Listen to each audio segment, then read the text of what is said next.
Hello! আজকের ব্লগে থাকছে একজন কর্মরতা মায়ের ছোট্ট গল্প।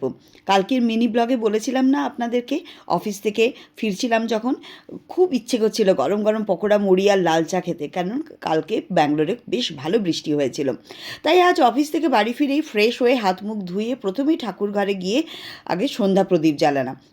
তারপর একটু বারান্দায় গিয়ে আমার গাছগুলোর দিকে তাকিয়ে রইলাম। বেশ ভালো লাগে জানেন, সারাদিন তাদের দেখতে পাইনি তো।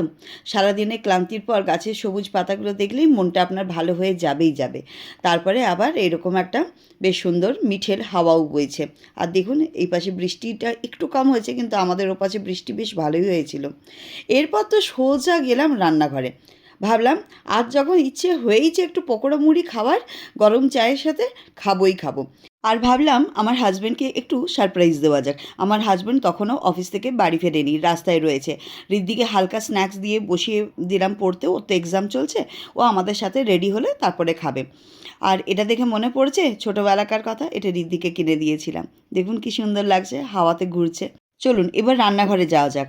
রান্নাঘরে আসতে না আসতেই আমি প্রথমেই আগে ক্যান্ডেলসগুলোকে জ্বালিয়ে দিলাম। এই যে বৃষ্টি হয়ে গেলে না আমাদের ঘরগুলো বেশ একটু ঠান্ডা ঠান্ডা হয়ে যায়। যখন ক্যান্ডেলসগুলো জ্বালানো থাকে বেশ একটা ওয়ার্ম ফিল হয়, আর একটা পজিটিভ ভাইবস তো থাকেই, আর দেখতেও সুন্দর লাগে। চলুন এবার পেঁয়াজগুলোকে ঝিরিঝিরি করে কেটে নিই। তার আগে তেলটা বসিয়ে দিয়েছিলাম গরম হতে। তেলটা একটু গরম হতে সময় লাগে। ঠিক ওই আমি পেঁয়াজগুলোকে ঝিরিঝিরি করে কাটতে শুরু করেছি, ঠিক তখনই দরজা খুলে দেখি কিনা কর্তামশাই বাড়ি ঢুকছেন।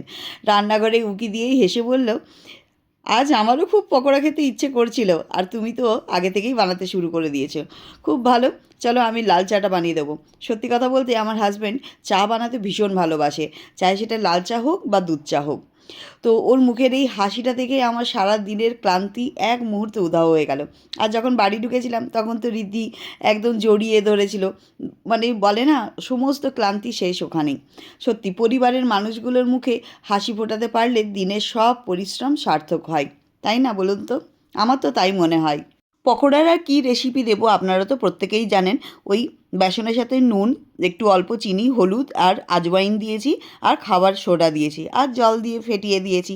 পেঁয়াজ কুচি তো দিয়েইছি, এইটুকুই। আর একটু ভাজা রোস্টেড জিরে গুঁড়ো দিয়েছিলাম, ব্যাস এইটুকুনি, আর লাল মরিচের গুঁড়ো, ব্যাস এইটুকুনি দিয়েই মোটামুটি আমি রেডি করে নিয়েছিলাম ব্যাটারটা।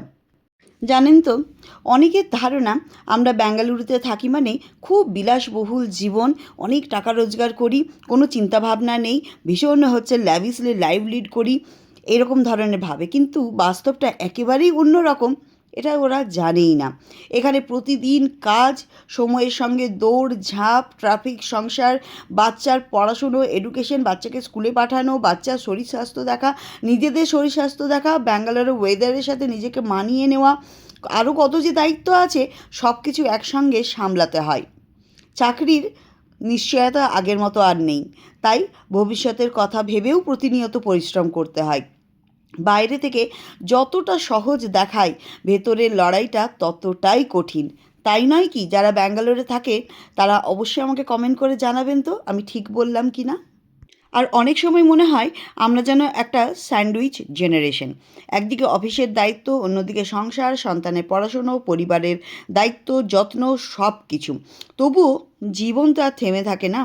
বেঁচে থাকতে গেলে, পরিবারের মুখে হাসি ফোটাতে গেলে এই লড়াই চালিয়ে যেতে হবেই হবে। পরিবারের যত্নের থেকে একটু বঞ্চিত যদি হয়ে যান, তাহলেই দেখবেন পরিবারের এক্সটেন্ডেড যে সমস্ত লোকজন আছে তাদের মুখে খই ফুটতে থাকে। মানে মারাত্মক তারা। চলুন, আমার হাজব্যান্ডও চলে এসেছে। এবার আমাকে বলছে চলো আমি চাটা বানিয়ে দিচ্ছি। লাল চা বললাম না ভীষণ ভালো বানাতে পারে। এরপরে বাটিতে নিয়ে নিয়েছি মুড়ি, পেঁয়াজ কুচি, আর ওপর থেকে সর্ষের তেল, আর একটা কাঁচা লঙ্কা। যেহেতু ঋদ্ধি লঙ্কা খেতে পারবে না, তাই পকোড়িতে আমি লঙ্কা দিইনি। আপনারা চাইলে পকোড়িতে লঙ্কা দিলে খেতে পারেন, বেশ ভালো লাগে খেতে। এই কম্বিনেশনটা ডেডলি কম্বিনেশন, এটা একদম লাল চায়ের সাথে পারফেক্ট যায়। ভীষণ সুন্দর হয়েছে লাল চাটাও, আর রঙটা দেখেই বুঝতে পারছেন। যাই হোক, শেষ পর্যন্ত তিনজনে একসঙ্গে বসে বসে গরম পকোড়া, মুড়ি আর ধোঁয়া ওঠা গরম চা খেলাম।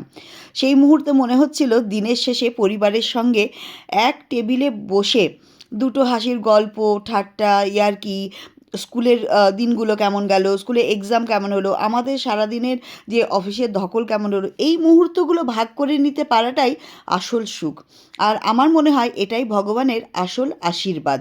আর এই ছোট ছোট মুহূর্তগুলোর জন্যই তো এত পরিশ্রম করা। চলুন আজকের ব্লগটা এখানেই শেষ করছি। যদি ভালো লেগে থাকে তাহলে একটা লাইক, শেয়ার, সাবস্ক্রাইব করে দেবেন। দেখা হবে নতুন ব্লগের সাথে।